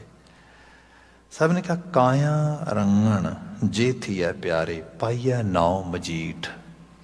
ਦੇਖੋ, ਜੇ ਆਪਣੇ ਆਪ ਨੂੰ ਕਿਸੇ ਝੋਲੇ ਦਾ ਧਾਰ ਨਹੀਂ ਕਰਨਾ ਹੀ ਹੈ, ਜੇ ਕੋਈ ਰੰਗ ਚੜਾਉਣਾ ਹੀ ਹੈ, ਜੇ ਕੁਛ ਚੀਜ਼ ਸਿੱਖਣੀ ਹੈ ਤਾਂ ਚੰਗੀ ਸਿੱਖੋ, ਮਾੜੀ ਕਿਉਂ ਸਿੱਖਣੀ। ਜੇ ਜੀਵਨ ਜਾਚ ਸਿੱਖਣੀ ਹੈ, ਮਤਲਬ ਇਹਦੇ 'ਚ ਸ਼ੈਡੋਇੰਗ ਦੀ ਗੱਲ ਹੋ ਰਹੀ, ਐਕਚੁਅਲੀ ਸੰਗਤ ਦੀ ਗੱਲ ਹੋ ਰਹੀ ਜੇ ਡੀਪ ਲੈਵਲ 'ਤੇ ਦੇਖਿਆ ਜਾਏ ਤਾਂ। ਜੇ ਸ਼ੈਡੋਇੰਗ ਕਰਨੀ ਤਾਂ ਚੰਗਿਆਂ ਦੀ ਕਰੋ, ਮਾੜਿਆਂ ਦੀ ਕਿਉਂ ਕਰਦੇ ਹੋ। ਪਰ ਬੰਦਾ ਕੀ ਹੁੰਦਾ ਕਿ ਸਪੋਜ਼ ਮੈਂ ਸਰਲ ਕਰਕੇ ਬਿਆਨ ਕਰਾਂ, ਜਿਵੇਂ ਮੈਂ ਹੁਣ ਕਲਰਜੀਸ ਦੀ ਗੱਲ ਕੀਤੀ ਵੈਸਟਰਨ ਵਰਲਡ ਦੇ ਵਿੱਚ, ਸਾਡੇ ਉੱਥੇ ਵੀ ਤੁਹਾਨੂੰ ਇਹੋ ਜਿਹਾ ਸਾਰਾ ਕੁਛ ਮਿਲ ਜਾਏਗਾ। ਚਲੋ ਬਗਾਨਿਆਂ ਦੀ ਗੱਲ ਕਰਨੀ ਸੌਖੀ ਲੱਗਦੀ ਹੈ, ਆਪਣੇ ਉੱਥੇ ਵੀ ਵੇਖ ਲਓ, ਸਿੱਖ ਪਰਿਵਾਰ ਵਿੱਚੋਂ ਪੈਦਾਇਸ਼ ਵਿੱਚ ਆਇਆ ਸ਼ਖਸ ਸਾਰਾ ਉਸ ਰੂਪ ਦੇ ਵਿੱਚ ਸਿੱਖ ਕਮਿਊਨਿਟੀ ਦੇ ਸਿੱਖ ਵਿਸ਼ਵਾਸਾਂ ਦੇ ਖਿਲਾਫ ਜਾ ਕੇ ਖੜਾ ਹੋ ਗਿਆ। ਇੱਕ ਡੇਰੇ ਦਾ ਕਾਬਜ ਹੋ ਗਿਆ, ਅੰਨਾ ਪੈਸਾ ਆ ਗਿਆ, ਦਿਮਾਗ ਖਰਾਬ ਹੋ ਗਿਆ, ਫਿਲਮਾਂ ਬਣਾਉਣ ਲੱਗ ਗਿਆ, ਨਾਚਿਆਂ ਵਰਗੇ ਕੰਮ ਕਰਨ ਲੱਗ ਗਿਆ, ਅਤੇ ਕਿਹੋ ਜਿਹਾ ਵਕਾਰੀ ਜੀਵਨ ਹੁਣ ਜੇਲ੍ਹ 'ਚ ਬੈਠਾ ਆ। I don't want to actually put his name here, but we know that, ਉਸ ਰੂਪ ਦੇ ਅੰਦਰ। ਅਤੇ ਹੁਣ ਇਹ ਕੀ ਹੈ, ਇਹਨਾਂ ਇਹੋ ਜਿਹੇ ਲੋਕਾਂ ਨੂੰ ਵੇਖ ਕੇ ਲੋਕੀ ਧਰਮ ਸਿੱਖਣਗੇ। ਜਿਹਨੂੰ ਕੋਈ ਥੋੜ੍ਹੀ ਬਹੁਤੀ ਸੈਂਸ ਹੋਏਗਾ, ਉਹ ਕਹੇਗਾ ਹੱਦ ਹੋ ਗਈ ਆ, ਕੀ ਕੂੜ ਕਬਾੜ ਹੈ ਸਾਰਾ। ਸੋ ਇਸ ਸਾਰੇ ਦੇ ਵਿੱਚ ਤੇ ਗੱਲ ਇਹ ਹੈ ਕਿ ਸ਼ੈਡੋਇੰਗ ਤੇ ਕਰਾਂਗੇ, ਕਿਹਦੀ ਕਰਾਂਗੇ ਸ਼ੈਡੋਇੰਗ। ਫਿਰ ਲੋਕੀ ਕਹਿਣਗੇ ਫਿਰ ਸ਼ੈਡੋਇੰਗ ਇਹੋ ਜਿਹਾਂ ਦੀ ਕਰਾਂਗੇ। ਨੋ, forget about it. Baba ji ਨੇ ਕਿਹਾ ਜੇ ਇਸ ਕਾਇਆ ਨੂੰ ਰੰਗਣਾ ਹੀ ਹੈ, ਜੇ ਕਿਸੇ ਵਿਚਾਰਧਾਰਾ ਨੂੰ ਆਪਣੇ ਉੱਤੇ ਹਾਵੀ ਹੋਣ ਹੀ ਦੇਣਾ ਆ, ਜੇ ਕਿਸੇ ਖਿਆਲ ਦਾ ਫੋਲੋਵਰ ਹੋਣਾ ਹੀ ਹੈ, ਫਿਰ ਪਾਈਏ ਨਾਉ ਮਜੀਠ। ਫਿਰ ਮਜੀਠ ਦਾ ਰੰਗ ਪਾਓ। ਮਜੀਠ ਦਾ ਰੰਗ ਕੀ ਹੈ? ਮਜੀਠ ਦਾ ਰੰਗ ਐਸਾ ਪੱਕਾ ਡਾਢਾ ਰੰਗ ਆ ਜਿਹੜਾ ਲਹਿੰਦਾ ਨਹੀਂ ਗਾ। ਜੇ ਕਿਤੇ ਸਾਡੀ ਕੁਝ ਇੱਕ ਸਟਰੋਂਗ ਲੈਵਲ 'ਤੇ ਸਪਿਰਿਚੁਅਲ ਸਕੂਲ ਆਫ ਥਾਟ ਦੇ ਨਾਲ ਇੱਕ ਐਸੋਸੀਏਸ਼ਨ ਹੈ ਨਾ, ਤਾਂ ਸਾਡੇ ਸ਼ਹੀਦਾਂ, ਸੱਚਿਆਰਾਂ, ਉਹਨਾਂ ਕਰਕੇ ਜਿਨ੍ਹਾਂ ਵੱਲ ਵੇਖਦੇ ਹਾਂ ਤਾਂ ਇੱਕ ਪ੍ਰੇਰਨਾ ਮਿਲਦੀ ਹੈ ਵੀ ਬਸ ਹੋਣਾ ਤੇ ਐਵੇਂ ਦੇ ਹੋਣਾ ਹੈ। ਹਾਂ, ਅਨਫੋਰਚੂਨੇਟਲੀ ਉਸ ਲੈਵਲ 'ਤੇ ਆਪਣੇ ਆਪ ਨੂੰ ਅਸੀਂ ਸੁਰਤਿਆਬ ਨਾ ਕਰੀਏ, ਉਹ ਸਾਰੀ ਚੀਜ਼ ਨੂੰ ਸੁਣੀਏ, ਪ੍ਰੇਰੀਏ ਨਾ ਆਪਣੇ ਆਪ ਨੂੰ, ਗੱਲ ਵੱਖਰੀ ਹੈ। ਅਦਰਵਾਈਜ਼ ਜਿਨ੍ਹਾਂ ਦੇ ਕੋਲ ਆਈਡੀਅਲ ਐਸੇ ਹੋਣ, ਉਹ ਕਿਵੇਂ ਡੋਲ ਜਾਣਗੇ, ਉਹ ਕਿਵੇਂ ਡਿੱਗ ਜਾਣਗੇ। ਹੁਣੇ ਦਸੰਬਰ ਦਾ ਮਹੀਨਾ, ਸਾਹਿਬਜ਼ਾਦਿਆਂ ਦੀ ਸ਼ਹਾਦਤ ਅਸੀਂ ਅਖੀਰਲੇ 2 ਹਫ਼ਤਿਆਂ ਦੇ ਵਿੱਚ, ਜਦੋਂ ਅਸੀਂ ਲਾਸਟ ਵਾਲਾ 15ਵਾੜਾ ਦੇਖਣਾ ਉਹਦੇ ਵਿੱਚ, ਅਤੇ ਆਪ ਦੇਖੋਗੇ ਫਿਰ ਪਾਈਆ ਨਾਉ ਮਜੀਠ ਹੈ। ਕੋਈ ਮਜਾਲ ਰੰਗ ਲੈ ਜੇ ਉਸ ਰੂਪ ਦੇ ਵਿੱਚ। ਹਾਂ, ਇਹਦੇ ਅਕਸ਼ ਨਕਸ਼ ਕਿਤੇ ਕਿਤੇ ਅੱਜ ਤੱਕ ਵੀ ਨਜ਼ਰ ਪੈ ਰਹੇ ਨੇ। ਰੀਸੈਂਟਲੀ ਜਿਹੜੀ ਸਾਰੀ ਮੂਵਮੈਂਟ ਚੱਲੀ, ਉਸ ਸਾਰੇ ਦੇ ਬਾਬਤ ਜਿਹੜੇ ਥੋੜ੍ਹੇ ਜਿਹੇ ਵੀ ਕਹਿ ਲਓ ਕਿ ਨੋਨ ਬਾਇਸ ਲੋਕ ਸੀਗੇ, ਉਹਨਾਂ ਨੇ ਕਿਹਾ ਵੀ ਭਾਈ ਪ੍ਰੇਰਨਾ ਬੜੀ ਵੱਡੀ ਇਹਨਾਂ ਦੇ ਪਿੱਛੇ। ਜੇ ਤੁਸੀਂ ਸੋਚਦੇ ਹੋ ਨਾ ਕਿ ਇਹ ਲਿਫ ਨਿਵ ਟੁੱਕ ਜਾਣਗੇ, ਐਸਾ ਕੁਛ ਨਹੀਂ। ਪ੍ਰੇਰਨਾ ਇੰਨੀ ਜ਼ਬਰਦਸਤ ਹੈ, ਉਹ ਪ੍ਰੇਰਨਾ ਨੇ ਰੁਕਣ ਹੀ ਨਹੀਂ ਦੇਣਾ। ਉਹ ਐ ਬਿਲਕੁਲ ਸਪੋਜ਼ ਕਰੋ ਕਮਲ ਦਾ ਫੁੱਲ ਆ, ਲੋਕ ਕਮਲ ਦੇ ਫੁੱਲ ਦੀ ਤਾਰੀਫ ਕਰਦੇ, ਵਾਹ ਵਾਹ ਕਿਆ ਬਾਤ ਹੈ ਬਈ, ਕਿੰਨਾ ਖਿੜਿਆ ਕਿਸ ਰੂਪ ਦੇ। ਵੀ ਗੱਲ ਇਹ ਹੈ, ਉਹਦੀ ਦੋਸਤੀ ਹੈ ਸੂਰਜ ਨਾਲ। ਸੂਰਜ ਦੀਆਂ ਕਿਰਨਾਂ ਦੇ ਨਾਲ ਹੀ ਉਹਦੇ ਮੈਗਨੈਟਿਕ ਜਿਹੜਾ ਇੱਕ ਤਰੀਕੇ ਦੇ ਨਾਲ ਉਹਦੇ 'ਚ ਅਸਰ ਹੁੰਦਾ ਆ, ਉਹਦਾ ਪ੍ਰਭਾਵ ਹੁੰਦਾ ਆ, ਅਤੇ ਉਹਦੀਆਂ ਪੰਖੁੜੀਆਂ ਖਿਲਦੀਆਂ ਤੁਰੀਆਂ ਲੱਗੀਆਂ ਜਾਂਦੀਆਂ। ਤੁਸੀਂ ਚਾਹੋ ਵੀ ਤੁਸੀਂ ਫੜ ਕੇ ਵੀ ਐਵੇਂ ਕਰੋ, ਫਿਰ ਹੋ ਜਾਏਗੀ, ਉੱਥੇ ਚਲੀ ਜਾਏਗੀ। ਕਿਉਂਕਿ ਸੂਰਜ ਜਿਨ੍ਹਾਂ ਦੇ ਕੋਲ ਪ੍ਰੇਰਨਾ ਐਸੀ, ਉਹ ਕਿਵੇਂ ਰੁਕ ਜਾਣਗੇ, ਕਿਵੇਂ? ਜਿਹੜੀ ਇੰਸਪੀਰੇਸ਼ਨ ਹੀ ਐਸੀ ਹੈ। ਇੱਥੇ ਬਚਨ ਆਇਆ ਕਾਇਆ ਰੰਗਣ ਜੇ ਥੀਐ ਪਿਆਰੇ, ਪਾਈਆ ਨਾਉ ਮਜੀਠ। ਰੰਗਣ ਵਾਲਾ ਜੇ ਰੰਗੈ ਸਾਹਿਬ, ਐਸਾ ਰੰਗ ਨਾ ਡੀਠ। ਜੇ ਕਿਤੇ ਇਹੋ ਜਿਹੇ ਰੰਗ ਦੇ ਵਿੱਚ ਬੰਦੇ ਦੀ ਇੱਕ ਸੁਰਤ ਚਲੀ ਜਾਏ ਤੇ ਜੋ ਰੰਗ ਚੜ੍ਹੇਗਾ ਅਸੀਂ ਤੇ ਸੋਚ ਇਮੈਜਿਨ ਵੀ ਨਹੀਂ ਕਰ ਸਕਦੇ। ਬਿਯੋਂਡ ਆਵਰ ਇਮੈਜੀਨੇਸ਼ਨਸ ਜਿਹੜੀਆਂ ਚੀਜ਼ਾਂ ਇਸ ਸੁਰਤੀ ਚੋਂ ਆਮਦ ਲੈਂਦੀਆਂ ਜੀਵਨ ਦੇ ਹਰ ਪ੍ਰਸੰਗ ਦੇ ਵਿੱਚ। ਜਿਨ ਕੇ ਚੋਲੇ ਰਤੜੇ ਪਿਆਰੇ ਕੰਤ ਤਿਨਾ ਕੈ ਪਾਸ। ਜਿਨ੍ਹਾਂ ਦਾ ਜੀਵਨ ਦਾ ਚੋਗਾ ਐਵੇਂ ਰਤਿਆ ਗਿਆ, ਰੱਬ ਉਹਨਾਂ ਤੋਂ ਦੂਰ ਹੈ ਹੀ ਨਹੀਂਗਾ। ਸਾਡੇ ਨਾ ਮਾਫੀ ਮੰਗਾਂਗਾ ਕਿਉਂਕਿ ਚੀਜ਼ਾਂ ਦੀ ਜਿਹੜੀ ਅਸਲ ਸਿਗਨੀਫਿਕੇਸ਼ਨ ਸੀਗੀ, ਜੇ ਬੰਦਾ ਉਹ ਸਿਗਨੀਫਿਕੇਸ਼ਨ ਗਵਾ ਦੇ ਨਾ ਤੇ ਕਈ ਵਾਰੀ ਉਹ ਚੀਜ਼ਾਂ ਦੀ ਉਸ ਲੈਵਲ ਤੇ ਅੰਡਰਸਟੈਂਡਿੰਗ ਨਹੀਂ ਰਹਿ ਜਾਂਦੀ। ਸਿੱਖ ਸਾਡੇ ਘਰ ਇਹ ਸੀਗਾ, ਅਹਿਸਾਸ ਸੀਗਾ ਕਿ ਜਿਹੜੇ ਗੁਰੂ ਕੇ ਵਰਸਾਏ ਨੇ, ਗੁਰੂ ਨਾਲ ਜੁੜੇ ਨੇ, ਉਹਨਾਂ ਦਾ ਦਰਸ਼ਨ ਗੁਰੂ ਦਾ ਦਰਸ਼ਨ ਹੈ। ਪੰਜਾਂ 'ਚ ਗੁਰੂ ਵਰਤਦਾ ਆ, ਪੰਜਾਂ ਸਿੰਘਾਂ ਨਾਲ ਇੱਕ ਉਹਨਾਂ ਨੂੰ ਬੁਲਾਉਣਾ, ਇਸ ਕਿਸਮ ਦੀ ਬਾਤ ਆਮ ਕਰਕੇ ਰਹੀ ਸੀ ਕਿਉਂਕਿ ਲੱਗਦਾ ਸੀਗਾ ਇਹ ਗੁਰੂ ਦਾ ਸੰਦੇਸ਼ ਲੈ ਕੇ ਆ ਰਹੇ ਨੇ, ਰੱਬ ਦਾ ਰੂਪ ਹੀ ਨੇ, ਇਹ ਗੁਰੂ ਦਾ ਰੂਪ ਹੀ ਨੇ। ਇੱਥੇ ਮਹਾਰਾਜ ਨੇ ਬਿਆਨ ਕੀਤਾ ਜਿਨ ਕੇ ਚੋਲੇ ਰਤੜੇ ਪਿਆਰੇ, ਜਿਨ੍ਹਾਂ ਦੇ ਤੇ ਇਹ ਬਾਹਰ ਦੇ ਚੋਲੇ ਇਕੱਲੇ ਦੀ ਗੱਲ ਨਹੀਂ ਹੋ ਰਹੀ, ਇਹ ਜੀਵਨ ਰੂਪੀ ਚੋਲੇ ਦੀ ਗੱਲ ਹੋ ਰਹੀ ਹੈ। ਬੰਦਾ ਜਿੱਥੇ ਜਾਂਦਾ ਇੱਕ ਜੀਵਨ ਦੀ ਆਭਾ ਲੈ ਕੇ ਜਾਂਦਾ ਆ। ਉਹ ਆਭਾ ਕੀ ਹੈ? ਉਹਦੇ 'ਚ ਜਿਹਨੂੰ ਅੱਜ ਕੱਲ੍ਹ ਐਨਰਜੀ ਕਹਿੰਦੇ ਨੇ, ਔਰਾ ਕਹਿ ਦਿੰਦੇ ਨੇ। ਤੁਸੀਂ ਕਿਤੇ ਜਾਓਗੇ, ਜੇ ਤੁਹਾਡੇ ਕੋਲ ਇੰਟੈਗ੍ਰਿਟੀ ਦਾ ਲੈਵਲ ਹੈ, ਉਹ ਹੱਕ ਸੱਚ ਦੀ ਗੱਲ ਹੈ, ਇਮਾਨਦਾਰੀ ਦੀ ਗੱਲ ਹੈ, ਇੱਕ ਓਨੈਸਟ ਅਪਰੋਚ ਹੈ ਲਾਈਫ ਦੇ ਬਾਰੇ, ਇੱਕ ਅਧਿਆਤਮਕ ਧਾਰਮਿਕ ਰੂਪ ਦੇ 'ਚ ਇੱਕ ਵੱਡੇ ਵਿਸ਼ਵਾਸ ਦੇ ਧਾਰਨੀ ਹੈਗੇ ਹੋ, ਤੁਸੀਂ ਉਹਦਾ ਉਸ ਚੀਜ਼ ਨੂੰ ਵੰਡੋਗੇ ਆਲੇ ਦੁਆਲੇ। ਉਸ ਰੰਗ ਦੀ ਆਭਾ ਮੰਡਤ ਹੋਏਗੀ, ਉਸ ਤੋਂ ਪ੍ਰਭਾਵਿਤ ਹੋਏਗਾ ਆਲਾ ਦੁਆਲਾ। ਕਿਆ ਜਿਨ ਕੇ ਚੋਲੇ ਰਤੜੇ ਪਿਆਰੇ ਕੰਤ ਤਿਨਾ ਕੈ ਪਾਸ। ਤੇ ਗੁਰੂ ਨਾਨਕ ਸਾਹਿਬ ਆਪ ਕਹਿੰਦੇ ਧੂੜ ਤਿਨਾ ਕੀ ਜੇ ਮਿਲੇ ਜੀ ਕਹੋ ਨਾਨਕ ਕੀ ਅਰਦਾਸ। ਅਸੀਂ ਵੀ ਅਰਦਾਸਾਂ ਬਤੇਰੀਆਂ ਕਰਦੇ ਹਾਂ, ਵੀ ਰੱਬਾ ਬਸ ਆਹ ਦੇ ਦੀ, ਆਹ ਦੇ ਦੀ, ਆਹ ਦੇ ਦੀ। ਬਾਬਾ ਜੀ ਵੀ ਅਰਦਾਸ ਕਰਦੇ, ਬਾਬਾ ਜੀ ਕਹਿੰਦੇ ਉਹਨਾਂ ਦੇ ਚਰਨਾਂ ਦੀ ਧੂੜ ਮਿਲ ਜਾਏ। ਤੇ ਚਰਨਾਂ ਦੀ ਧੂੜ ਦਾ ਮਤਲਬ ਉਹਨਾਂ ਦੀ ਸ਼ੈਡੋਇੰਗ ਹੈ, ਸੰਗਤ ਹੈ। ਸੰਗਤ ਹੀ ਐਸੀ ਮਿਲੇ ਕਿ ਮਨ ਦੀ ਦੁਨੀਆ ਡਾਵਾਂ ਡੋਲ ਹੋਏ ਹੀ ਨਾ। ਤੇ ਸਭ ਸੰਗਤ ਹੀ ਹੈ। ਕਿਸੇ ਦੇ ਕੋਲ ਬੈਠਾਂਗੇ, ਕਿਸੇ ਦੇ ਨਾਲ ਗੱਲ ਕਰਾਂਗੇ, ਕਿਸੇ ਤੇ ਇਹ ਆਦਾਨ ਪ੍ਰਦਾਨ ਹੀ ਜੀਵਨ, ਇਹੀ ਇੰਟਰੈਕਸ਼ਨ ਆ। ਅੱਜ ਇਸ ਨੂੰ ਵੈਸਟਰਨਾਈਜ਼ ਵਰਲਡ ਜਾਂ ਵੈਸਟਰਨਾਈਜ਼ ਐਜੂਕੇਸ਼ਨ ਇੱਕ ਡਿਫਰੈਂਟ ਲੈਵਲ 'ਤੇ ਲਿਆਂਦਾ ਆ। ਇਹਦੇ 'ਚ ਤੁਸੀਂ ਕਾਉਂਸਲਿੰਗ ਦੇ ਕਨਸੈਪਟ ਨੂੰ ਡਿਫਰੈਂਟ ਰੂਪ ਵਿੱਚ ਵੇਖਦੇ ਹੋ, ਕਨਵਰਸੇਸ਼ਨ ਦੇ ਡਿਫਰੈਂਟ ਰੂਪਸ ਦੇਖਦੇ ਹੋ, ਬਹੁਤ ਸਾਰਾ ਐਸੀਆਂ ਚੀਜ਼ਾਂ ਉਹਨਾਂ ਲਿਆਂਦੀਆਂ। ਪਰ ਡੀਪ ਲੈਵਲ 'ਤੇ ਹੈ ਕੀ ਹੈ ਕਿ ਇੱਕ ਸ਼ਖਸ ਦੂਸਰੇ ਸ਼ਖਸ ਦੇ ਨਾਲ ਗੱਲਬਾਤ ਕਰਨ ਦੇ ਦੌਰਾਨ ਉਸ ਨੂੰ ਇੱਕ ਐਸਾ ਸਿੱਖਿਆਤਮਕ ਰਾਹ ਦਿੰਦਾ ਜਿਹਦੇ ਨਾਲ ਉਹ ਆਪਣੇ ਆਪ ਨੂੰ ਤਬਦੀਲ ਕਰ ਸਕਦਾ, ਆਪਣੇ ਆਪ ਦੇ ਵੈਲਬੀਇੰਗ ਤੇ ਕੰਮ ਕਰ ਸਕਦਾ। ਇਹੀ ਚੀਜ਼ ਤੇ ਗੁਰਬਾਣੀ ਦਾ ਸ਼ਬਦ ਦਾ ਕਨਸੈਪਟ ਹੀ ਇਹ ਹੈ। ਤੇ ਇੱਥੇ ਕਿਉਂਕਿ ਸਾਂਝ ਜਿਹੜੀ ਹੈ, ਆਪਾਂ ਹੁਣ ਬੈਠੇ ਇੱਥੇ ਗੱਲਬਾਤ ਕਰ ਰਹੇ ਹਾਂ, ਆਪ ਸੁਣ ਰਹੇ ਹੋ, ਕੋਈ 40 ਮਿੰਟ ਤੋਂ ਵੱਧ ਸਾਡਾ ਸਮਾਂ ਹੋ ਚੱਲਾ ਇਸ ਰੂਪ ਦੇ ਵਿੱਚ। ਤੇ ਕੀ ਹੈ ਇਹ ਬਚਨ ਨੇ, ਬੋਲ ਨੇ, ਤੇ ਇਹ ਵੀ ਸੱਚ ਹੈ ਕਿਉਂਕਿ ਇਹ ਯੂਨੀਵਰਸਲ ਲੈਵਲ ਦੀ ਟੀਚਿੰਗਸ ਹੈਗੀਆਂ ਨੇ। ਤੇ ਕੋਈ ਵੀ ਇਸ ਨੂੰ ਜੇ ਕਿਤੇ ਕਰੀ ਸੁਣਨ ਲੱਗ ਜਾਏਗਾ ਤੇ ਅੰਦਰ ਉਹਦਾ ਪ੍ਰਭਾਵਿਤ ਨਾ ਹੋਇਆ, ਐਸਾ ਹੋ ਵੀ ਨਹੀਂ ਸਕਦਾ। ਕਿਉਂਕਿ ਮਦਰ ਨੇਚਰ ਦੇ ਲਾਅ ਦਾ ਸੰਕਲਪ ਹੈ, ਜਿੱਥੇ ਪਾਣੀ ਡਿੱਗੇਗਾ ਗਿੱਲਾ ਹੋਏਗਾ, ਉੱਥੇ ਉਹਦੀ ਠੰਡਕ ਜਾਏਗੀ, ਪ੍ਰਭਾਵ ਜਾਏਗਾ। ਇੱਥੇ ਬਚਨ ਆਇਆ ਕਿਹਾ ਕਿ ਧੂੜ ਤਿਨਾ ਕੀ ਜੇ ਮਿਲੇ ਜੀ ਕਹੋ ਨਾਨਕ ਕੀ ਅਰਦਾਸ। ਇਹ ਨਾਨਕ ਅਰਦਾਸ ਕਰਦਾ, ਮੈਨੂੰ ਉਹਨਾਂ ਦੇ ਚਰਨਾਂ ਦੀ ਧੂੜ ਦੇ ਦੇ। ਆਪੇ ਸਾਜੇ ਆਪੇ ਰੰਗੇ ਆਪੇ ਨਦਰ ਕਰੇ। ਬਾਕੀ ਮੁਕਾਮੀ ਗੱਲ ਇਹ ਵੀ ਹੈ, ਮੁੱਕਦੀ ਗੱਲ ਇੱਥੇ ਵੀ ਹੈ, ਆਪੇ ਸਾਜੇ ਆਪੇ ਰੰਗੇ ਆਪੇ ਨਦਰ ਕਰੇ। ਅਸੀਂ ਕਹੀਏ ਕਿ ਅਸੀਂ ਆਪਣੇ ਤੌਰ ਤੇ ਮਤਲਬ ਕਲੈਵਰ ਹੋ ਕੇ ਜਾਂ ਬੜੇ ਅਸੀਂ ਇੰਟਲੈਕਟ ਦੇ ਲੈਵਲ ਤੇ ਕੁਛ ਚੀਜ਼ਾਂ ਲੈ ਆਵਾਂਗੇ। ਬਾਬਾ ਜੀ ਕਹਿੰਦੇ ਐਸਾ ਨਹੀਂ ਹੋ ਸਕਦਾ। ਕਰਨ ਕਰਾਉਣ ਵਾਲਾ ਆਪੇ ਆਪ। ਇਸ ਕਰਕੇ ਅਰਦਾਸ ਹੀ ਕਰ, ਤਰਲਾ ਹੀ ਲੈ, ਮਿੰਨਤ ਹੀ ਕਰ। ਕਿਉਂਕਿ ਕੁਝ ਸਰਕਮਸਟੈਂਸਸ ਐਸੇ ਬਣਨ ਜਿਨ੍ਹਾਂ ਵਿੱਚ ਇਹੋ ਜਿਹੀ ਸੁਰਤ ਤੇ ਸੋਚ ਆ ਜਾਏ ਕਿ ਮੈਂ ਉਹਨਾਂ ਦੀ ਸੋਭਤ 'ਚ ਆ ਜਾਵਾਂ, ਲੈਣ ਜੋ ਤੇਰਾ ਨਾਉ, ਉਹਨਾਂ ਦੀ ਸੋਭਤ ਮਿਲ ਜਾਏ। ਇਹ ਵੀ ਤੇਰੇ ਵਾਸਤੇ ਦਾਤਾ, ਤੂੰ ਇਹੋ ਜਿਹੇ ਹਾਲਾਤ ਬਖਸ਼ ਮੈਨੂੰ। ਕਿਹਾ ਆਪੇ ਸਾਜੇ ਆਪੇ ਰੰਗੇ ਆਪੇ ਨਦਰ ਕਰੇ, ਨਾਨਕ ਕਾਮਣ ਕੰਤੈ ਭਾਵੈ ਆਪੇ ਹੀ ਰਾਵੇ। ਉਹੀ ਕਾਮਣੀ ਕੰਤ ਨੂੰ ਪਿਆਰੀ ਲੱਗਦੀ ਹੈ ਜਿਹਨੂੰ ਆਪ ਰਾਵਣ ਲਈ ਤਿਆਰ ਹੋ ਜਾਂਦਾ ਹੈ, ਜਿਹਨੂੰ ਉਹ ਆਪ ਆਪਣਾ ਮਲਾਪ ਬਖਸ਼ ਦਿੰਦਾ ਆ। ਸਾਹਿਬ ਰਹਿਮਤ ਕਰਨ, ਇਹਨਾਂ ਆਲਮੀ ਵਾਕਾਂ ਦੀ ਪ੍ਰੇਰਨਾ ਸਾਡੇ ਮਨ ਮੰਡਲ ਦੁਨੀਆ ਦੇ ਵਿੱਚ ਛਾ ਜਾਏ, ਉਸ ਪੂਰਨ ਰੂਪ 'ਚ ਅਸੀਂ ਉਹਦੇ ਧਾਰਨੀ ਹੋ ਜਾਈਏ। ਇਨੀਆਂ ਕੁ ਬੇਨਤੀਆਂ ਨਾਲ ਖਿਮਾ ਇੱਥੇ ਸਮਾਪਤੀ ਕਰਦੇ ਹਾਂ। ਵਾਹਿਗੁਰੂ ਜੀ ਕਾ ਖਾਲਸਾ, ਵਾਹਿਗੁਰੂ ਜੀ ਕੀ ਫਤਿਹ।